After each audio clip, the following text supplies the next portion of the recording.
வீடு மூளைக்கும் முக்குக்கும் ஓடித்தான் பிடிச்சு வளைஞ்ச இடுப்ப கிள்ளி வைப்பான்.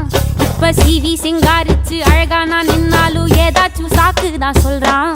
கெட்ட கோவத்தை வச்சுக்கிட்டு கண்டபாடி கத்தி நீ வாழ்ந்து நிக்க ஆறுதல தந்த. நம்ம சேர்ந்துதான் வச்ச பேர சின்ன சின்ன வம்ப சொல்லி குப்பை போல நீயும் தூக்கி போட்ட.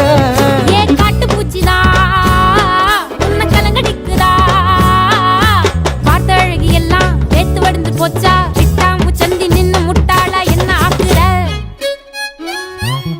மைனரு வெட்டி கட்டி மச்சினி மனசுல அம்பு விட்டான். மச்சினி கண்ணாடி மாட்டி கேட்டு என்ன பார்த்து நச்சுன்னு கண்ணடிச்சான். சுண்டாமா புத்தி இல்ல மச்சானே, சொல்றதும் கேட்பதில்ல மச்சானே. பக்கத்து வீட்டில் எல்லாம் பக்கா வச்சு